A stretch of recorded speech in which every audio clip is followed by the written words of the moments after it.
नमस्कार। घटना चक्र बुक वीडियो में आपका हार्दिक स्वागत है। आइए प्रारंभ करें इस यात्रा को, जहां हर विषय वस्तु को हम सरल, स्पष्ट और परीक्षा उपयोगी ढंग से प्रस्तुत करेंगे। नमस्कार। आज हम दुनिया की दो सबसे बड़ी और सबसे ताकतवर आर्थिक संस्थाओं को समझने वाले हैं, IMF और वर्ल्ड बैंक। नाम तो हम सबने सुने हैं, लेकिन ये असल में करते क्या हैं और इनमें फर्क क्या है? चलिए आज इसी गुत्थी को सुलझाते हैं। तो चलिए एक सीधे से लेकिन बहुत जरूरी सवाल से शुरू करते हैं। सोचिए, जब दुनिया की अर्थव्यवस्था में कोई बड़ी गड़बड़ हो जाए या किसी देश की इकोनॉमी डूबने लगे, तो कौन है जो आकर चीजों को संभालता है? इसका जवाब हमें ले जाता है सीधे वर्ल्ड वॉर 2 के बाद के दौर में।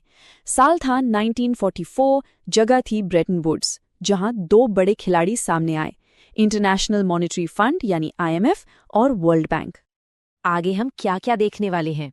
हम समझेंगे कि ये दोनों संस्थाएं कैसे काम करती हैं, IMF की भूमिका क्या है, वर्ल्ड बैंक असल में क्या करता है, और सबसे जरूरी, इनके पास पैसा और ताकत आती कहां से है, और आज की दुनिया में इनकी अहमियत क्या है। तो सबसे पहले बात करते हैं IMF की। इसको ऐसे समझिए जैसे ये ग्लोबल इकोनॉमी का एक इमरजेंसी डॉक्टर है। मतलब जब किसी देश की अर्थव्यवस्था बीमार पड़ती है और उसे फौरन मदद की जरूरत होती है, तो पहली कॉल IMF को ही जाती है। देखिए, IMF का काम सिर्फ मुश्किल में फंसे देशों को पैसा देना ही नहीं है। इसका असली मकसद है पूरी दुनिया के फाइनेंशियल सिस्टम को स्थिर रखना, स्टेबल रखना। ये देशों के बीच पैसों के लेन देन में सहयोग को बढ़ावा देता है, करेंसी के एक्सचेंज रेट को स्थिर रखता है, और ये पक्का करता है कि इंटरनेशनल ट्रेड बिना किसी रुकावट के चलता रहे। शॉर्ट में कहें तो ये पूरी दुनिया की इकोनॉमी को एक धागे में पिरो कर रखता है। अब एक बड़ा ही दिलचस्प कॉन्सेप्ट आता है, SDRs यानी स्पेशल ड्रॉइंग राइट्स। आप इसको IMF की अपनी एक तरह की सुपर करेंसी मान सकते हैं, जिसे पेपर गोल्ड भी कहा जाता है।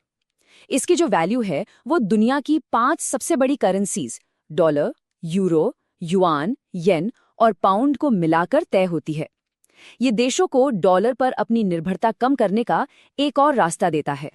ये जो नंबर है 2.75%, शायद देखने में छोटा लगे, लेकिन ग्लोबल फाइनेंस की दुनिया में इसका मतलब बहुत बड़ा है।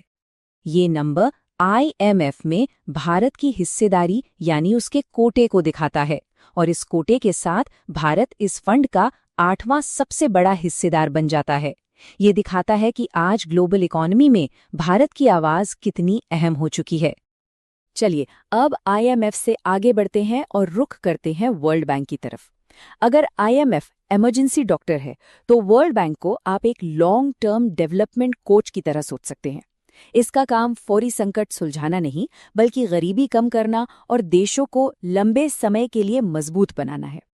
जिसे हम आम तौर पर वर्ल्ड बैंक कह देते हैं, वो असल में 5 अलग अलग संस्थाओं का एक पूरा परिवार है। इसकी शुरुआत हुई 1944 में IBRD से। फिर जैसे जैसे जरूरतें बदली, नई शाखाएं जुड़ती गईं, जैसे प्राइवेट कंपनियों को सपोर्ट करने के लिए IFC और सबसे गरीब देशों की मदद के लिए IDA।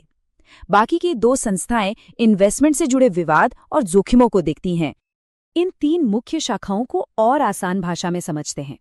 IBRD ये मिडिल इनकम वाले देशों को सड़कें, बांध या बिजली प्लांट बनाने जैसे प्रोजेक्ट्स के लिए लोन देता है। IDA ये दुनिया के सबसे गरीब देशों को स्वास्थ्य और शिक्षा जैसी बुनियादी जरूरतों के लिए लगभग बिना ब्याज के लोन या ग्रांट देता है। और IFC का काम है विकासशील देशों की प्राइवेट कंपनियों में पैसा लगाना, ताकि वहां रोजगार बढ़े और इकोनॉमी आगे बढ़े। तो सवाल ये उठता है कि इन बड़ी बड़ी संस्थाओं के पास आखिर पैसा आता कहां से है, और यहाँ बड़े फैसले लेता कौन है? चलिए अब इनके पैसे और पावर के स्ट्रक्चर को समझते हैं। लेकिन आगे बढ़ने से पहले चलिए एक बार जल्दी से इनके बीच का मेन फर्क फिर से याद कर लेते हैं। IMF एक तरह से फाइनेंशियल फायर फाइटर है, जो शॉर्ट टर्म आर्थिक संकट से निपटता है। वहीं वर्ल्ड बैंक एक बिल्डर है, जो स्कूल, अस्पताल और सड़कों जैसे लॉन्ग टर्म प्रोजेक्ट्स पर फोकस करके गरीबी कम करने का काम करता है। तो IMF का पैसा आता है इसके सदस्य देशों से, जो एक कोटा जमा करते हैं। इसका सिस्टम बड़ा दिलचस्प है। 75% हिस्सा तो कोई भी देश अपनी खुद की करेंसी में दे सकता है, लेकिन जो बाकी का 25% हिस्सा है, उसे डॉलर या यूरो जैसी मजबूत करेंसी में देना होता है। और यही 25% IMF का असली खजाना है, जिससे वो जरूरत पड़ने पर किसी भी देश को फौरन लोन दे पाता है। ठीक है, तो अब आते हैं सबसे जरूरी सवाल पर। लगभग 80 साल हो गए हैं, आज के दौर में भी ये संस्थाएं इतनी अहम क्यों हैं? ये सिर्फ इतिहास का हिस्सा नहीं है, ये आज भी ग्लोबल इकोनॉमी को लगातार आकार दे रही हैं। कहा जाता है, और ये काफी हद तक सच भी है, कि IMF और world bank global economic system के चीफ आर्किटेक्ट्स हैं। मतलब किसी देश का बजट कैसा होगा, इंटरनेशनल ट्रेड के नियम क्या होंगे, इन सब पर इनके फैसलों का सीधा असर पड़ता है। करोड़ों लोगों की जिंदगी इनके फैसलों से प्रभावित होती है।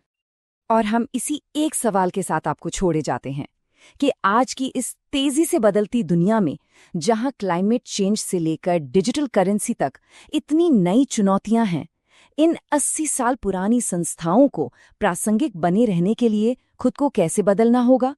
ये एक बहुत बड़ा सवाल है, जिसका जवाब आने वाला वक्त ही देगा।